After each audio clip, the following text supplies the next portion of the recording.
la grâce et la paix vous sont données de la part de Dieu qui est, qui était et qui vient, et de la part de Jésus-Christ, le témoin fidèle, le ressuscité. Bienvenue à vous toutes et à vous tous, présents physiquement dans ce temple. Bienvenue à vous aussi qui nous écoutez et nous regarderez par l'intermédiaire de la technique depuis chez vous.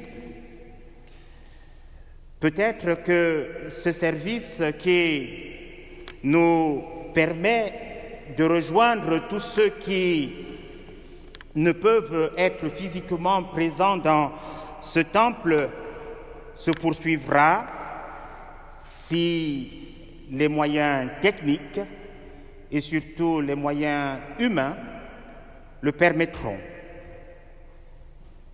Prions. Père, tu nous donnes ton Saint-Esprit, car c'est à nous qu'est destinée la promesse, à nos enfants, ainsi qu'à tous ceux qui sont au loin, aussi nombreux que tu les appelleras. Amen. Viens, Saint-Esprit, Dieu créateur.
Louons Dieu.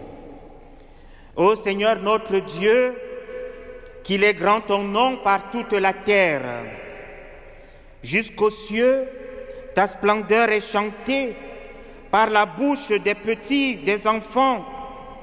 À voir le ciel, ouvrage de tes doigts, la lune et les étoiles que tu fixes. Qu'est-ce que l'homme pour que tu penses à lui, le fils d'un homme que tu en prennes souci. Tu l'as voulu un peu moindre qu'un Dieu, le couronnant de gloire et d'honneur. Tu l'établis sur les œuvres de tes mains. Tu mets toutes choses à ses pieds. Les troupeaux de bœufs et de brebis et même les bêtes sauvages, les oiseaux du ciel et les poissons de la mer, tout ce qui va son chemin dans les eaux.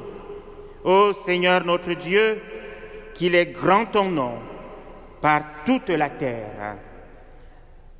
Anges du Très-Haut, louez le Seigneur.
Assurés de l'amour de Dieu en Jésus-Christ, reconnaissons notre péché.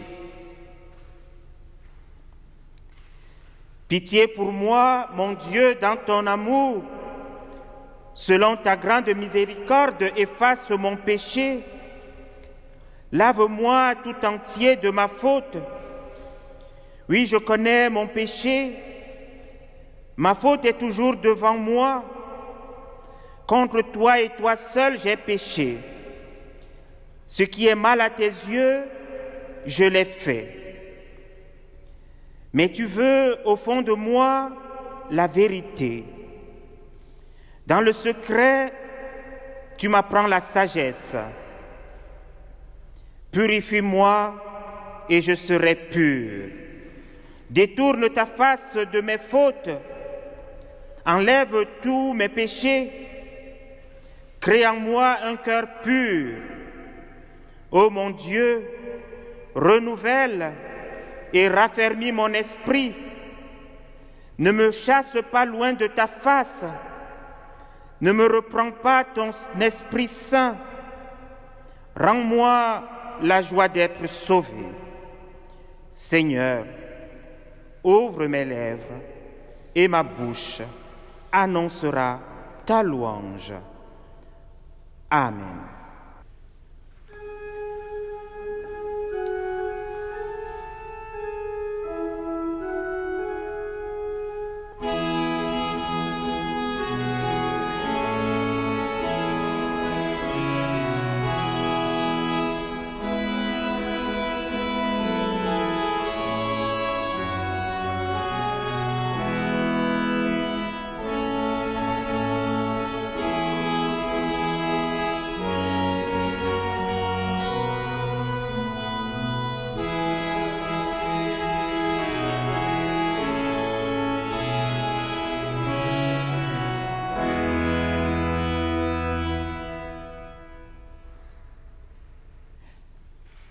Accueillons, chers amis, chers frères et sœurs, cette parole de grâce.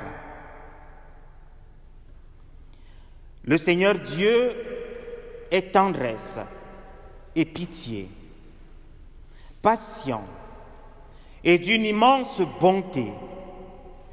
Il ne fait pas constamment de reproches, il ne garde pas éternellement rancune. Il ne nous a pas punis comme nous l'aurions mérité. Il ne nous a pas fait payer le prix de nos fautes. Sa bonté pour ses fidèles monte aussi haut que le ciel au-dessus de la terre. La bonté du Seigneur durera toujours. Et voici une parole certaine que nous pouvons accueillir. Jésus-Christ est venu dans le monde pour sauver les pécheurs. Que Dieu lui-même nous mette alors au cœur l'assurance de son pardon et qu'il nous donne de marcher toujours confiants vers son royaume. Et chantons notre reconnaissance.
Pardonnés et libérés, écoutons ce que Dieu veut pour nous et nous donne la force de faire.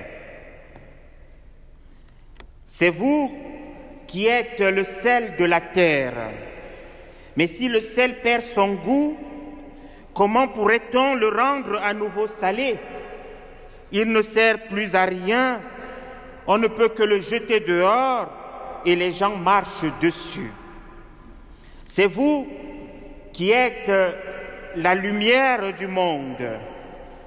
Une ville construite sur une colline ne peut pas être cachée. On n'allume pas une lampe pour la mettre sous un boisseau.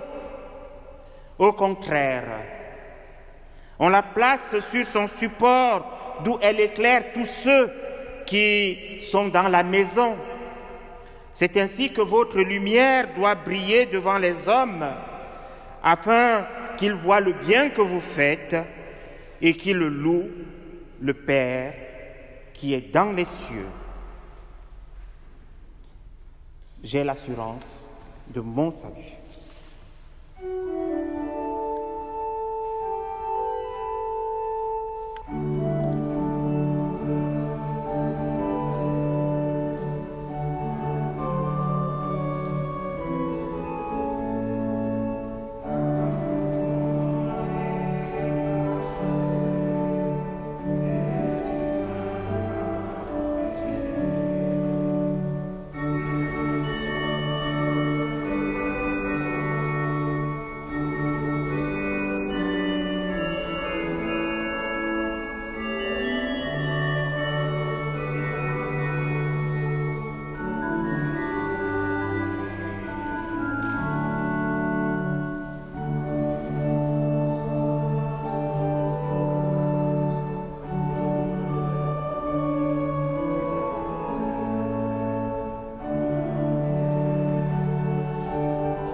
J'ai choisi de vous faire lire des textes qui sont proposés dans la liste de lecture de ce dimanche. Le premier texte, très court, qui est tiré de l'épître de Paul, sa première aux Corinthiens au chapitre 10, les versets 16 à 17, puis l'Évangile selon Jean au chapitre 6, les versets 51 à 58. Et prions d'abord avant de lire ces Écritures, afin qu'elles deviennent pour nous paroles de vie. Père, toi qui as parlé face à face avec Moïse, toi qui fis crier et pleurer les prophètes, toi qui as fait jaillir les psaumes de ton peuple et murmurer la sagesse des proverbes, Dieu vivant, qui a mis le Magnificat dans la bouche de Marie et la confession du Christ dans celle de Pierre, toi qui as prononcé ta parole comme une parole humaine dans la vie de ton Fils, par ton Saint-Esprit, rends ces paroles vivantes en cette heure, qu'elles deviennent pour nous ta parole. Amen. Dans l'Épître aux Corinthiens, nous lisons: la coupe de bénédiction sur laquelle nous prononçons la bénédiction, n'est-ce pas une communion au sang du Christ? Le pain que nous rompons, n'est-ce pas une communion au corps du Christ? puisqu'il y a un seul pain, nous, la multitude, nous sommes un seul corps, car nous partageons tous le même pain. Et dans l'Évangile selon Jean, c'est moi qui suis le pain vivant descendu du ciel. Si quelqu'un mange de ce pain, il vivra pour toujours. Et le pain que moi je donnerai, c'est ma chair pour la vie du monde. Les Juifs se querellaient entre eux. Ils disaient, comment celui-ci peut-il donner sa chair à manger? Jésus leur dit, amen, amen, je vous le dis, si vous ne mangez pas la chair du Fils de l'homme, et si vous ne buvez pas son sang, vous n'avez pas de vie en vous. Celui qui mange ma chair et qui boit mon sang a la vie éternelle. Et moi, je le relèverai au dernier jour. Car ma chair est vraie nourriture et mon sang est vraie boisson. Celui qui mange ma chair et boit mon sang demeure en moi comme moi en lui.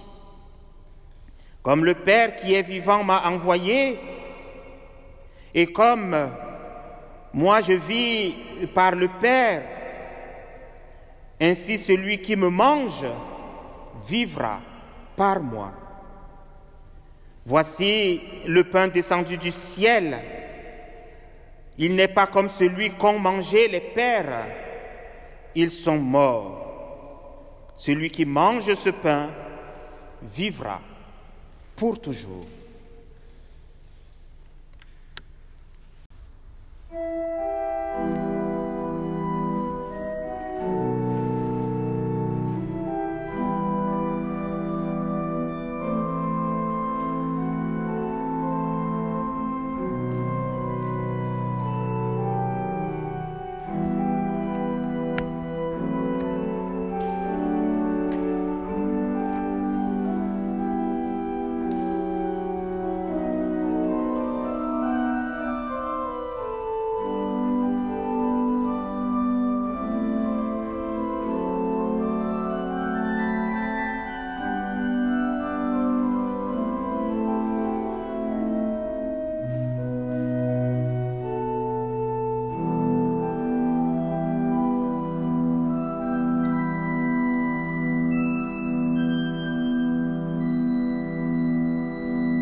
Dans un parcours de vie, il y a souvent des temps d'euphorie, d'enthousiasme, couronnés de succès et de fruits dans ce que l'on fait.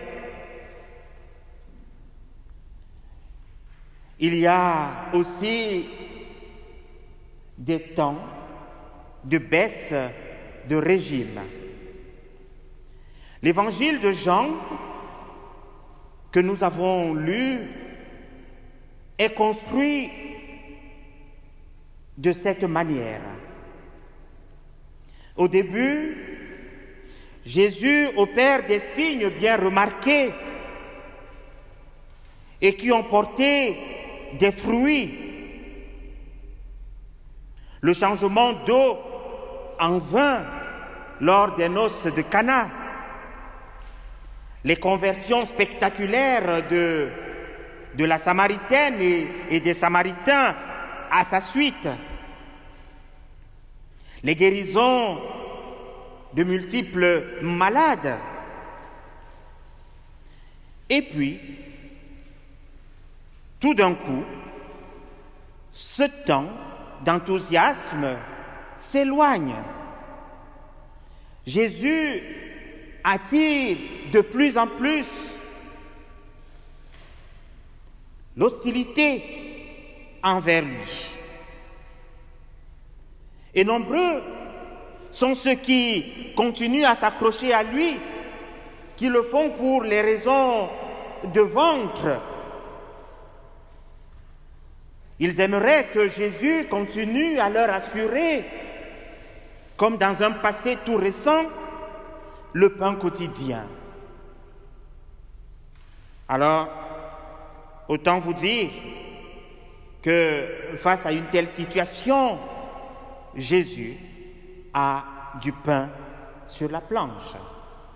Il me semble que c'est une expression contraire à ce que dit le texte ici, mais voilà, ce clin d'œil me plaît de le faire. Le texte de ce matin, qui se situe donc dans cette fastidieuse période de Jésus, est un long enseignement qu'il donne. Et cet enseignement vise à établir ou rétablir les liens de vérité et de profondeur avec ceux qui le suivent. En même temps, son enseignement semble être quelque peu en décalage avec ces gens. Ces gens ont réellement faim et soif. Entendre Jésus leur dire qu'il est lui la vraie nourriture et qu'il convient de le manger lui est pour eux non seulement une parole incompréhensible, mais aussi une parole irrecevable. Et pour cela, depuis lors, rien n'a changé vraiment. La faim dans le monde, la faim F-A-I-M, la faim dans le monde est encore une réalité. Il ne faut pas aller au bout du monde, mais déjà devant nos portes, ici et maintenant. La torture et la persécution dans le monde sont une réalité. Les injustices font des ravages. La crise sanitaire mondiale que nous traversons se révèle bien plus dure que l'on ne peut le percevoir globalement. Et je ne sais pas si vous avez entendu ces nombreuses voix qui s'élèvent pour dire que la solution à tous les problèmes du monde, c'est Jésus. Ces voix nous disent qu'il suffit que tout le monde se mette à suivre Jésus pour remédier à tous les problèmes de la terre. Et il faut avouer, chers amis, chers frères et sœurs, que ces discours, de mon point de vue, malheureusement, ont un certain succès. Et si vous voulez mesurer le succès de ces discours, allez sur Internet et vous le verrez très bien. Et pourtant, oui, Jésus a osé dire, et il a bien dit, « Je suis le pain de vie descendu du ciel. Celui qui mangera ce pain vivra pour l'éternité. Et le pain que je donnerai, c'est ma chair, pour que le monde ait la vie. » Oui, Jésus l'a dit. Oui, Jésus est le pain de vie. Toute la question est là. Quel pain? Quelle vie? Pour qui? À quel moment? Souvenons-nous, dans les années 1940, le psychologue Abraham Maslow débute une longue réflexion sur les besoins des humains et il finira par établir ce qu'il a appelé une hiérarchie des besoins. Il montre que les besoins primaires, bien plus nombreux que tous les autres besoins, doivent d'abord être assouvis avant de rechercher les besoins secondaires, voire supérieurs. Et il en a fait une pyramide. Cette pyramide, vous le savez, a été reçue, mais aussi largement critiquée, à mon avis, à juste titre. Oui, les besoins inférieurs, comme il le dit, sont importants et ils sont les plus nombreux. Mais il n'empêche que nul besoin, si je peux dire ainsi, nul besoin d'assouvir ces besoins primaires pour s'intéresser aux besoins supérieurs. Voyez, telle a été la principale critique qui a été faite à cette hiérarchie des besoins. Pour ma part, c'est au niveau de cette critique que je comprends l'enseignement de Jésus dans le texte de ce matin. Non pas qu'en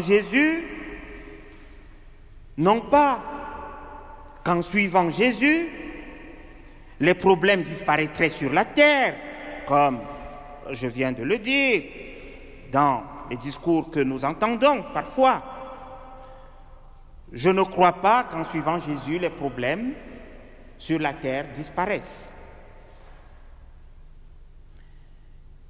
Mais en vérité, d'une part, nul besoin d'avoir résolu les problèmes de la terre pour s'intéresser à la dimension de la vie que Jésus offre ici, qui est une vie tout autre. Et puis d'autre part, nul besoin d'attendre que notre foi en Jésus vienne résoudre tous nos problèmes. Il ne s'agit donc pas de rechercher par notre foi en Jésus à enrayer les pandémies et les catastrophes qui s'abattent sur nous. Dit ainsi, il me semble que nous pouvons distinguer deux mouvements de choses. Un, ce qui relève de la foi, et deux, ce qui relève de notre responsabilité. C'est de notre responsabilité et de notre compétence. Oui, il est de notre responsabilité et de notre compétence d'entretenir notre environnement, de gérer les questions liées à notre santé par notre intelligence, de gérer les questions de la cité, de gérer les questions de notre vivre ensemble, et j'en passe. Ce n'est pas la foi. Oui, ce n'est pas la foi qui permet de gérer ces questions-là. Ce n'est pas la foi en Jésus qui va gérer nos conflits. La foi en Christ Jésus est, je le crois, une toute autre démarche. C'est le pari que celui qui écoute Jésus, quelle que soit sa condition, quel que soit son caractère, ses actes, quel que soit ce qu'il subit dans son parcours ou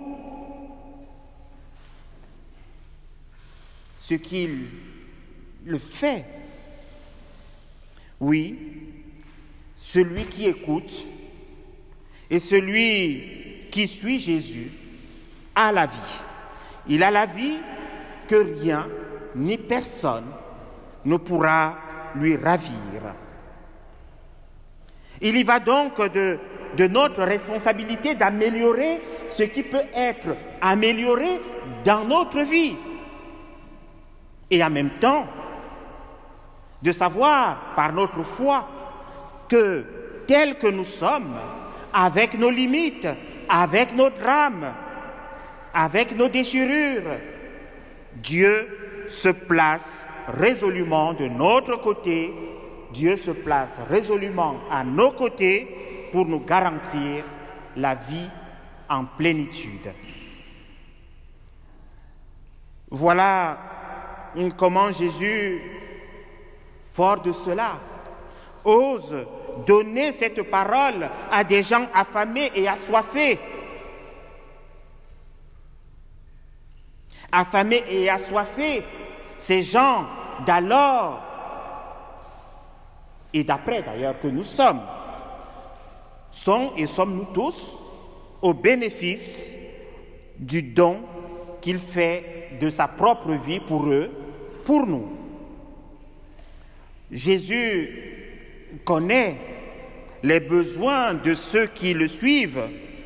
Il sait pertinemment que physiquement ces gens ont faim et que ces gens sont remplis de problèmes si divers. Mais sa réponse, il la situe sur un tout autre plan.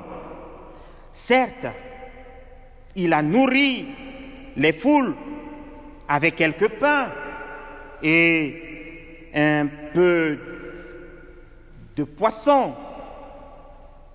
Et voyez-vous, bien que l'ayant fait, il est le premier à rejeter la lecture littérale d'un tel geste.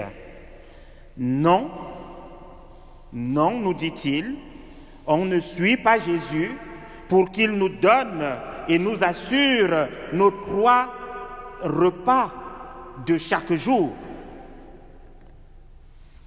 Mais le pain de vie qu'est Jésus est une toute autre nourriture et son sang est un tout autre breuvage. Il me semble alors qu'il ne faut surtout pas entendre ces propos de Jésus comme un enseignement qui traite les questions uniquement liées à nos fins dernières. Parce qu'une fois qu'on a dit que ça ne concerne pas nos questions purement matérielles d'ici, on peut tout de suite se projeter sur le temps d'après pour régler la vie d'après nos fins dernières, comme je l'indique ici. Et quand bien même il nous parlerait de ces fins dernières, il veut nous faire comprendre que ces fins dernières prennent effet dès maintenant de la rencontre avec le Christ ressuscité. Il est vrai qu'il y a eu des époques de l'histoire, vous le savez, comme au Moyen-Âge, où l'angoisse de la mort et la peur du jugement dernier et de la damnation éternelle atteignaient des sommets. Heureusement, aujourd'hui, cette dernière peur de l'enfer a disparu des radars de la plupart de nos contemporains. L'enfer n'est plus vraiment le souci de notre temps, fort heureusement. C'est certainement la conséquence d'une société religieuse. Mais on peut aussi espérer quand même que c'est aussi un peu la contribution de la réforme protestante qui nous conduit à la découverte ou à la redécouverte du salut par la seule grâce de Dieu. Et en même temps, on se rend bien compte que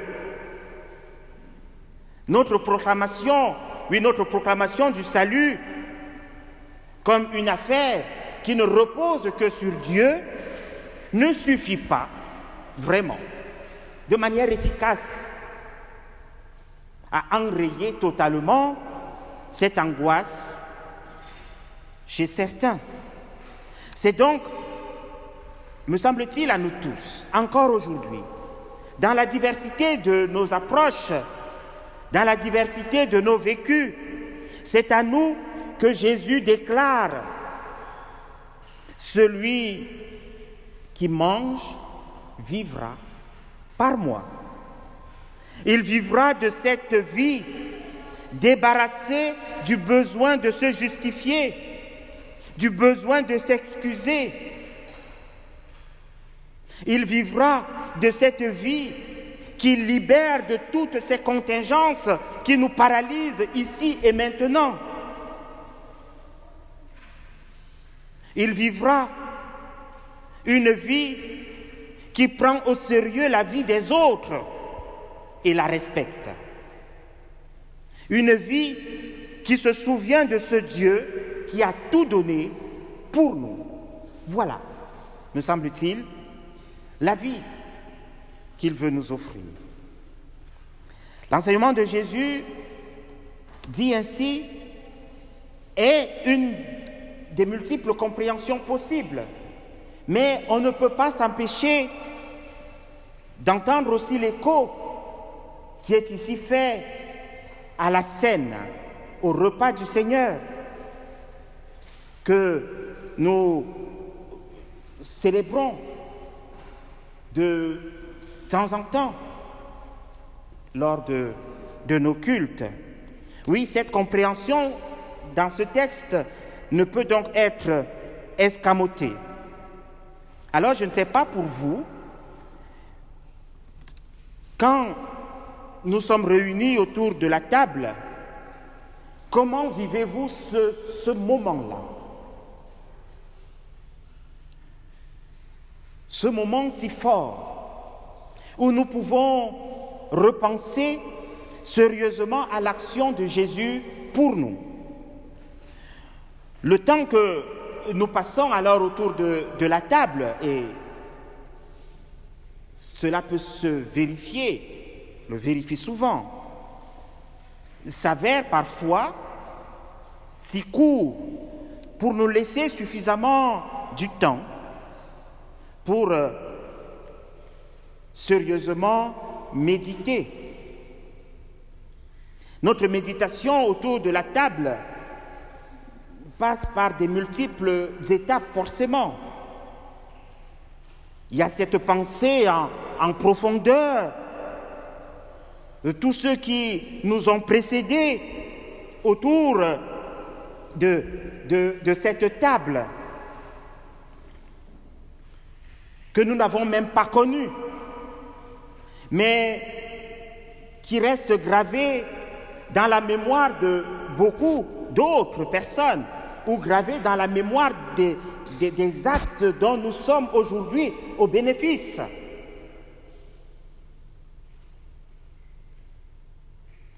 Autour de la table, c'est aussi une manière de penser à tous ceux avec qui nous sommes réunis autour de la table, justement. Donc, du coup, que nous avons bien connus. Et qui, aujourd'hui, sont morts et ont rejoint le Seigneur. Autour de la table, c'est aussi une manière de penser à notre propre communion, à nous tous, les uns des autres, autour de la table, au moment même. Comme nous pouvons aussi nous savoir en communion avec tous les autres chrétiens de tous les temps et de tous les lieux qui partagent au même moment le pain et le vin autour de la table. Vous comprenez, chers amis, chers frères et sœurs, en résumé, je me répète pour terminer, que ce sens-là, autour de la table, nous permet sérieusement de penser à qui est Jésus pour nous, de penser à ce qui relève de notre relation à lui, de ce que la foi nous apporte pour prendre toute notre place dans nos responsabilités. Penser à ce que Jésus a fait pour nous. C'est toute cette profondeur qui nous est donnée, me semble-t-il, quand nous relisons le texte de l'Évangile de ce matin, pour que, ensemble, nous puissions confesser que Jésus est vraiment le pain de vie. Amen.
Éclairés et rassemblés par la parole de Dieu, nous affirmons notre foi.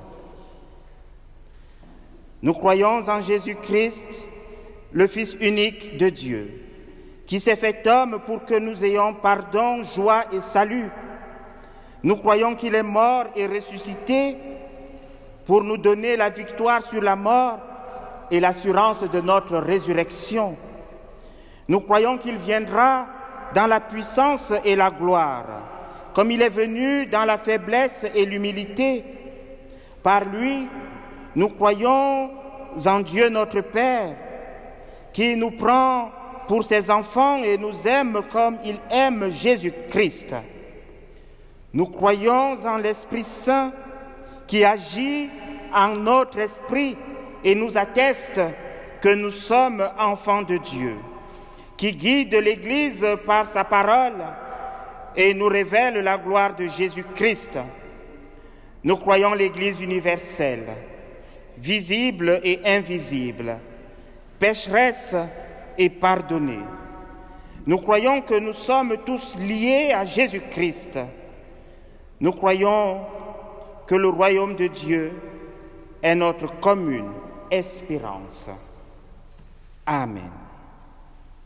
Veuillez vous asseoir.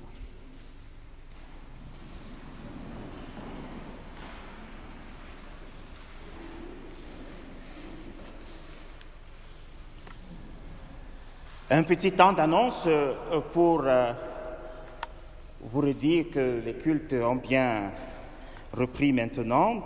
Deuxième dimanche d'ouverture après ce temps de confinement. Heureux donc de nous retrouver ici.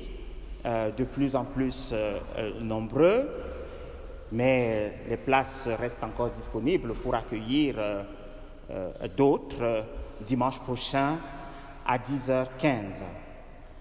Les cultes à Beaune reprendront le mois prochain, premier dimanche du mois prochain, et les cultes à Fin-les-Moutiers, il faudra certainement attendre le mois de septembre. Cette semaine, nous avons accompagné la famille de François Moreau qui est mort. François Moreau avait 71 ans, un monsieur qui venait quelquefois prier dans ce temple. Pensons à ses 2 filles, à son fils et à ses 2 petits-enfants.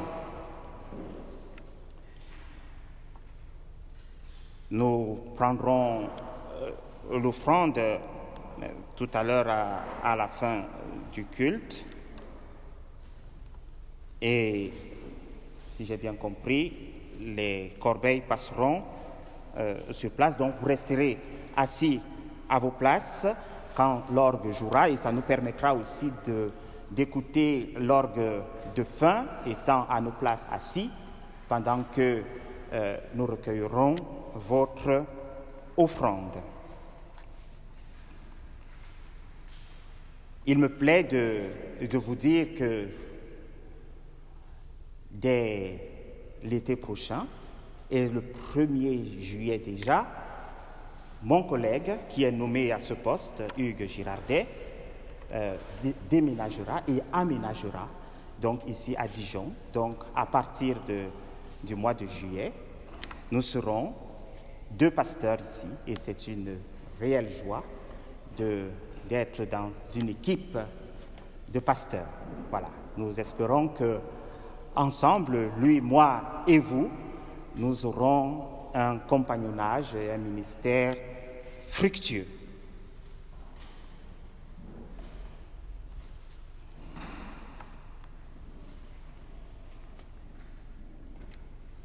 Comme la fois dernière, il me semble que la sortie se fera par cette porte, dont vous passerez par la verrière et retrouvez le temple, les grilles de sortie, en passant donc par la 2e porte. Les feuilles que vous trouvez sur vos places, vous pouvez les emporter parce qu'ils sont à usage unique.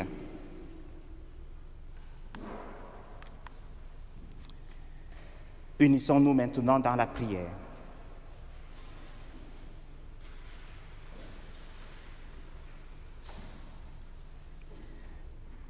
Père, ta parole nous a redit ton amour pour ce monde. Nous voulons, en te priant pour celles et ceux qui ont faim, te demander de nous faire découvrir la joie du partage. En te priant pour les immigrés et les exilés, te demander de nous préparer à les accueillir avec toutes leurs différences. En te priant pour les solitaires, nous te demandons de nous conduire sur le chemin de leur souffrance.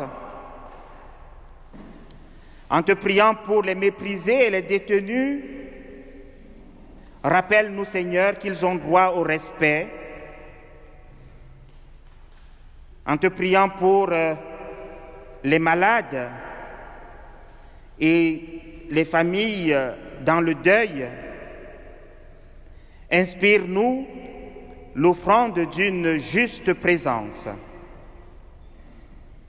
En te priant pour celles et ceux qui exercent l'autorité dans le monde, nous te demandons de nous permettre à chacun d'entre nous d'assumer ses propres responsabilités.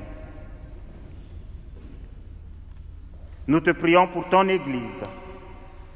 Apprends-lui donc à rester fidèle. Et nous voulons maintenant rassembler notre prière dans celle que ton Fils nous a laissée et ensemble te dire: Notre Père, qui es aux cieux, que ton nom soit sanctifié, que ton règne vienne, que ta volonté soit faite sur la terre comme au ciel. Donne-nous aujourd'hui notre pain de ce jour. Pardonne-nous nos offenses, comme nous pardonnons aussi à ceux qui nous ont offensés. Ne nous laisse pas entrer en tentation, mais délivre-nous du mal, car c'est à toi qu'appartiennent le règne, la puissance et la gloire au siècle des siècles. Amen.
Je vous invite à vous lever pour recevoir la parole, la bénédiction de la part de Dieu.